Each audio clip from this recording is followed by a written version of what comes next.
Here, visitor, and welcome to this sacred site. This is Delphi, home of the renowned oracle. Greeks considered it the navel of the world. Pilgrims and kings journeyed here from all over Greece and beyond, seeking advice from Apollo through the voice of his interpreter, Pythia. During your visit, you will experience the sanctuary through a pilgrim's eye and discover how important oracles and prophecies were to the people of Greece. Now, go off and begin your pilgrimage. I will be waiting for you at the end of your visit.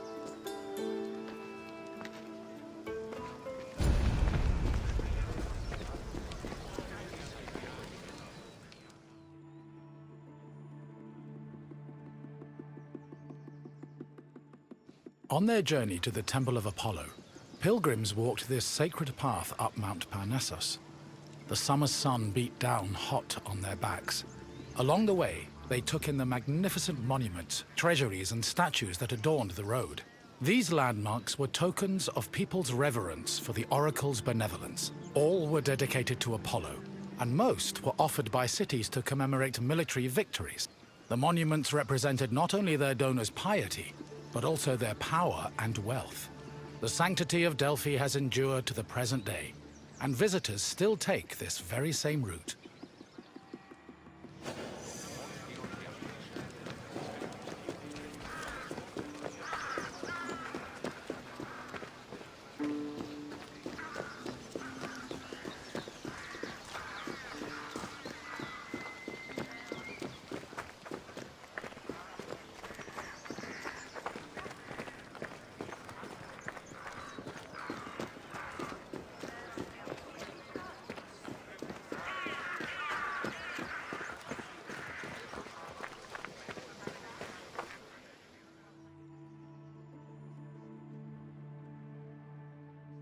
One of the most impressive dedications to Apollo came from the Cnidians, a Greek population that colonized the island of Lipari, north of Sicily. The story behind this dedication is notable. The Cnidians were at war with the Etruscans in the Tyrrhenian Sea. Seeking a good omen, the Cnidians consulted the oracle, and following her advice, they successfully captured 20 enemy ships. To thank Apollo, they offered the god the same number of statues as ships seized.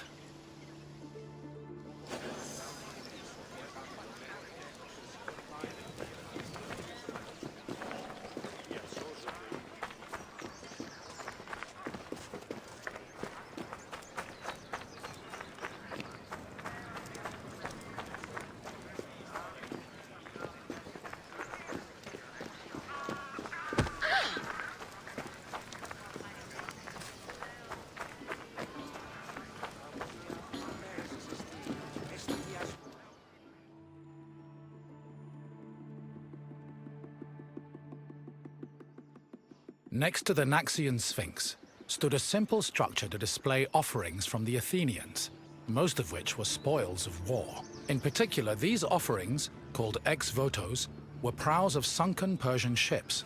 The Athenians built the portico after their naval victory over the Persians in 478 BCE.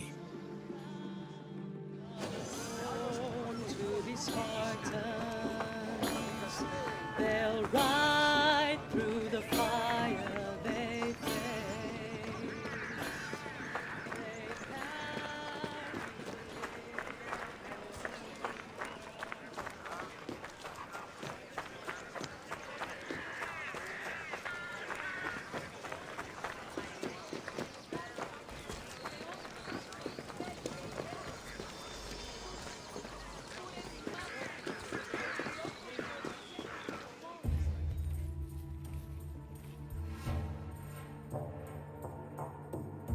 Once arriving before the temple, pilgrims wishing to consult the oracle had to first pay a tax. This tax gave them the initial right to approach the altar of Apollo and make an animal sacrifice to the god. But before proceeding to the Pythia, the preliminary ritual had to succeed. If the animal reacted favorably and showed signs of acceptance to the god, it was sacrificed, and the pilgrim would be allowed to enter the temple to question the Pythia.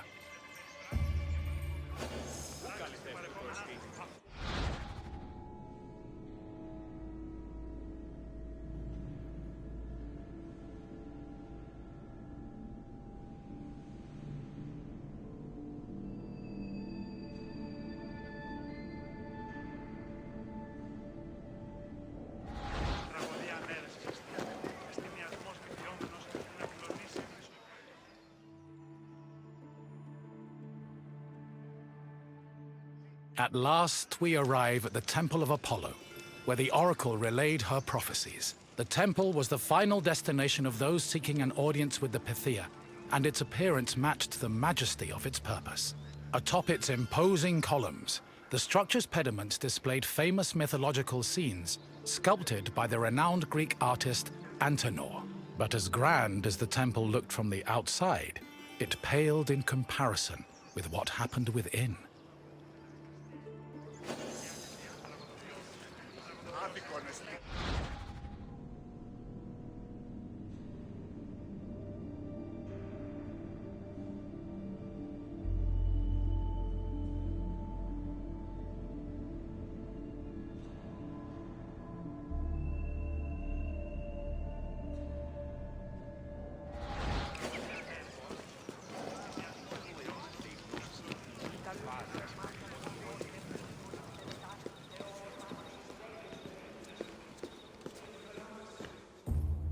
Prophecies were given in the most restricted part of the temple, the Adyton, by a chaste woman known as the... Before delivering prophecies, she first purified herself with water, then burned laurel leaves and barley flour to begin the ritual. Finally, while seated on a tripod surrounded by offerings, the Pythia delivered Apollo's messages.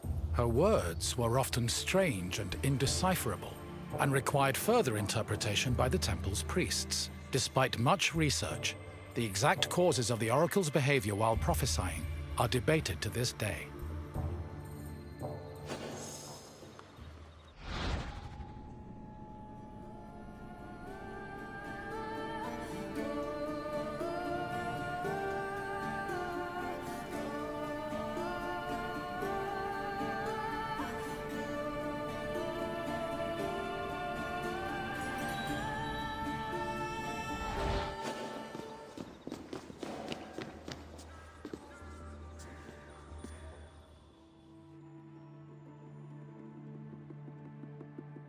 Myths say that while searching for an oracle who could impart their words to mortals, Apollo established a sanctuary on Mount Parnassos. Apollo took over this site by slaying its sinister guardian, the snake-like Python.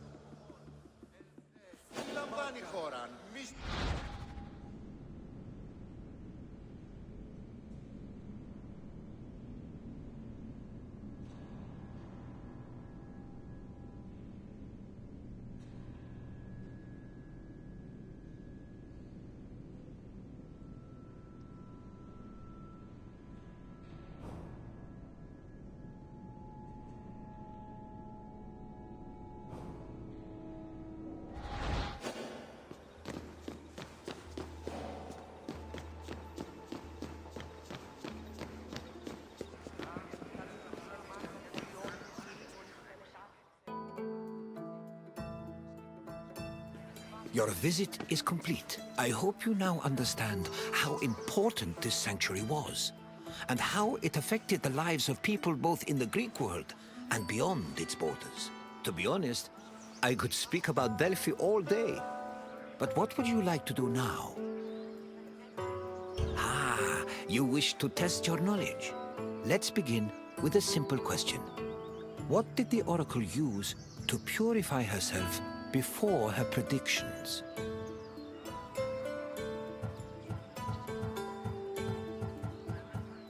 The Greeks used olive oil for things like meals and medicine, but it was not required to purify the oracle. Try again.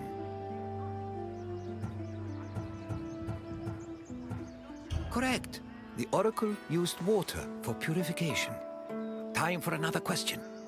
Which god was believed to speak through the oracle at Delphi?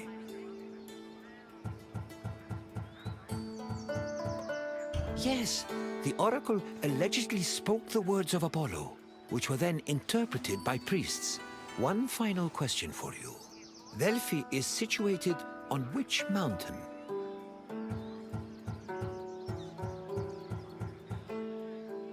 Correct.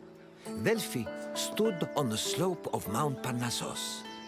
Well done, traveler. Your knowledge rivals that of the wisest philosophers. As you wish.